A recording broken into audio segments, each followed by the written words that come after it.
வணக்கம். கவிதை பெண்ணெனும் பேருலகம். கவிதைகளோடு கமலா ஜெகதீஸ்வரன். பெண்ணானவள் தாயாய், தாரமாய், தங்கியாய், அக்காவாய், பாட்டியாய் தன்னையே அர்ப்பணிப்பவளே பெண்.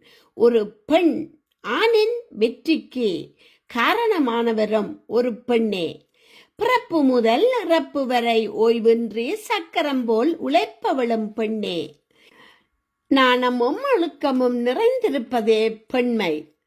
கண்ணகியின் கற்பிற்கு அவதூறு விளைவித்ததும் இப்புவிதனிலே. அடுப்படி தொடங்கி ஆகாயம் வரையும் பறந்தும் ஆட்சியில் அமர்ந்ததும் பெண்ணே. கூந்தலுக்கு சொந்தமானவளை கூட்டியும் கொடுப்பர் ஆடவர். பணப்போதையில் மது போதையிலும் விலை மாதுவாய் பல மேடைகளில் ஆட்டுவித்தும் கல்வியை அடக்கி ஒடுக்கி சில காம வெறியர்கள் பிடியில் சிக்க வைத்து சின்னாபினமாக்குவதும் கொடூரங்கள் பல கண்டு பூமாதேவியானவள் பொங்கி எழுந்து புதுமை பெண்ணானவளே பெண். அடுப்படி என்றாய் பெண் என முத்திரை குத்தி மூலையில் விட்டவர்களே இன்று மூளை முடக்கெங்கும் அதிகாரத்தில் உள்ளார்களே. ஆவதும் பெண்ணாலே அழிவதும் பெண்ணாலே என்றார்களா?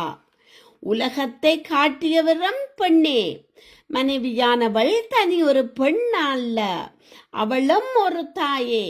பசி பட்டினி பாராது இரவு பகல் அறியாது தன் குடும்பத்திற்காக தன்னையே அர்ப்பணிப்பவளே பெண்.